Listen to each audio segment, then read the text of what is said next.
Hello and welcome to Developing Opinions. I'm working on a retrospective for Mega Man Star Force. As part of that, I searched for interviews on the game. In that search, I came across an interview about the crossover that was removed from the international release. This video will share details from that interview. Note that I will be using Google Translate for it, which is decent enough for the vague concept. But I will also share a link in the comments. I will also supplement it with an interview that predates it and has been translated on the Rockman EXE zone. Even though that interview focuses on Battle Network 5, it gives background how the collaboration came to be. So, let's get started. Ever since Mega Man Battle Network 4, there has been a collaboration with Capcom and Konami. The origins of this collaboration appear to be Hideo Kojima of Metal Gear and Death Stranding fame consulting Inafune during karaoke. Kojima normally made titles for adults, but as Boktai, a game about vampires and using the sun, was aimed at a younger audience, he wanted Inafune's input due to his success with Mega Man.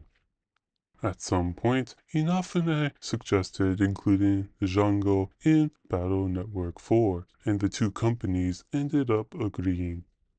This apparently boosted Boktai, even though the Battle Network released later in the year, and since they continued their crossovers into Star Force. As they built their working relationship, they kept each other in the loop for upcoming games. For Star Force, this resulted in a cross-brother band where you could befriend and exchange emails between the two games. They even went as far as adding useless items to their own games that become useful in the other game if attached to an email. And if you progressed in either game, the bonus effects would become stronger in the other game. One interesting development tip is that there was a large emphasis on development teams attending gaming events and competitions.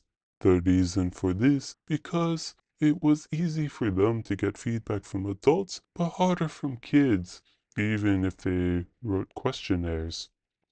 So by attending these events, they are able to gather those insights. Another insight, which probably explains the lack of online battles in the first game, is that both teams had trouble incorporating the Wi-Fi capabilities of the DS as the platform was new to them. It looks like they had trouble with synchronization, and these difficulties carried through towards the end of development. In addition to the difficulties, the producer for Mega Man, Ken Horinochi, mentioned about not having much time. It was so tight that they gave Konami data and then made changes to Subaru, also known as Geo, data development on their side. As a result, the two games have slightly different designs. There is plenty of good stuff in the interview, so I highly recommend checking it out if you have the chance. But for the purposes of this retrospective, I think these were the most insightful. I have not yet tried the integration as it was not available in the US version for some reason. Maybe if I pick up the Lunar Nights game in Japanese, I can try it at a later date. I am curious why they removed it, considering both games were localized in the US. At least for Battle Network 6, Boktai 3 was never localized. One bonus insight you may have noticed is that Boktai is called Bokura no Taiyo in Japanese. As a result, Boktai comes from taking the first three letters of the words Bokura and Taiyo. So what do you think about this crossover and the development story? Share your thoughts in the comments below. Stay tuned for my upcoming retrospectives, where I review each game and anime in the series, explain how it was for practicing my Japanese, and if they can be ported to modern consoles.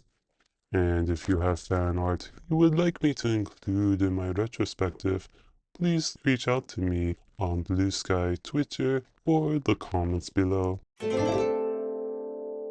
That's it for now. If you want more videos like this, you know the drill. Thank you, and I hope to see you next time.